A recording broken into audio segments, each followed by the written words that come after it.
Alright, now today we'll be talking about the measures of central tendency, which are just what's happening in the middle of the data set. What does the middle of the data set look like? How is it going to translate to an actual graph? Okay, so the measures first off are the three big ones, the mean, median, mode. Okay, now mean is a pretty good one. The unfortunate thing is that it's really affected by outliers, extreme values, either really low or really high numbers. So the next best, and possibly always going to be the best, is the median. Whenever you ask for a mean, and technically these are all called means, but they each have specific names, and I would strongly recommend that you always ask for the median because that will always give you the right amount of information. Now, the reason why you don't want to use the mode, the median is the middle number or the average of the two middle numbers. If you have an even set of data, you're going to find that two middle numbers are in the middle, and then you would just find the average of those two numbers. Okay, now the mode is the number that appears the most. Okay, so when you're working on that one, there actually could be situations where two modes appear or no modes appear. So you have to be careful about that when working with that. So that's why median is actually the one that you probably want to work with the most. Okay, and also if you were to take a look at a graph of a mode and what it would look like, it would probably look something like this, a bimodal, something that looks like that. Okay. All right, now that sets up that stuff. We've been working on those forever. Just make sure for median that you arrange your data from least to greatest, because if you do that, it'll just make your job so easier to just work with. Just like, oh, hey, least to greatest, we're good to go. Finding the median is really easy. Mean, you do not need to do that same thing, and mode, you do not need to do that same thing as well. Okay, now stem and leaf plots are really, really nice in that you can take a large set of data and arrange it and organize it a lot easier for yourself. Okay, now usually the stem and leaf plot will have their key of how it works, and they'll usually have the stem here, and then they'll have their leaf here, or leaf, or leaves, whatever you want. Okay, this one you want to have the largest common digit. Okay, so you want the largest common digit over here. All right, now this one would be the next largest common digit. Okay. All right, so if we were talking about arranging up the data, let's say 890 and 1130 right there. Okay, the largest common digit, some people would say, oh, 1 and then put a 0, but that's way too big. That we're going to have a lot of information spread out. So what we're going to do is move the most common to the hundreds spot. Okay. All right. So when you write those out, you would have 8 for the 890 and then 11 for the 1130. Okay. Now the next largest digit, okay, is going to be, oops, I moved that one over when I didn't mean to. There we go. All right, you know what I'm saying. Okay, the next largest digit would be the tens digit. So we would definitely have the 890 represented by 8 and a 9, and then the 1130 would be represented by the 11 and the 3. And then you could also write off to the side a key to identify how you want to set this up. The key would be 1250 will equal,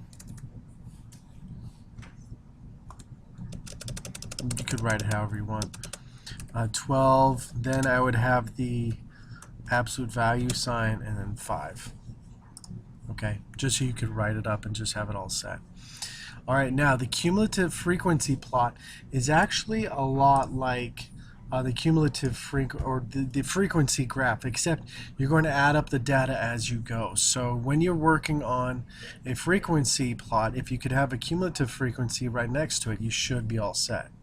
Something that looks like this. So we would start at the lowest values first. The frequency, there's about 4 of them in there. So our cumulative frequency would be 4. our next frequency, we would just have everything lined up here, and it looks pretty simple and stuff.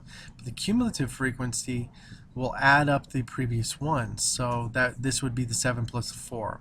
This would be the 10 plus the 11, the 22 plus the 21. The 26 plus the 43 gets me the 69. 17 plus the 69 gets me 86. And just work my way up until I get to the highest amount of numbers. And the last number in the cumulative frequency plot should be the amount of data sets you have for this, and just as it works. Okay. Okay.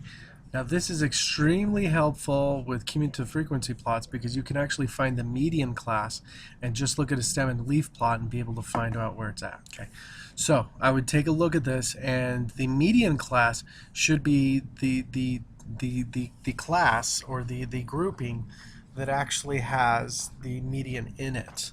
Okay, so I would take a look at this, and I would notice that I get up to 43, and there's 100 total. Okay, so 43. So that means 43 of the test scores are below 82.5%. So that means that the median class would be in the 82.5 to 87.5 range. So this would be the median class. So this would be how you identify it, is through the cumulative frequency plot. It's another helpful thing when working with this. So that means that half the data would be above it, half the data would be below it, and we're all set. Now actually finding that number, a little bit harder, but at least you can find the class limit and at least narrow down your search of where to look for. Okay, and so this really helps when you have 100 numbers and you don't want to find the median by counting out one on this side, one on this side, two on this side, two on this side, and just work your way across. This one actually helps you find out, okay, which set of data am I looking at that's right in the middle. Okay, and you can actually walk up to it and just go, oh, it's this one, and just be able to find it real fast. Okay, now the other thing that would help you find the actual scores as you work with it is you probably should be using the calculator to actually find the median scores so that you can actually get into it and stuff. And so you want to create your list and then create your actual measures of central tendency that way. Okay. Now if you don't have the list of data, you could actually approximate where the actual median is. Okay, so on that list that we just had, okay, all right, we would take a look at it. We know that the number is above 82.5 but below 87.5, so we at least have the range. But we also know is that it's about this number ends about 7 numbers. There's 7 more numbers until we get to the actual median. Okay, so there's some really interesting things we can actually do with it. All right, move it over here.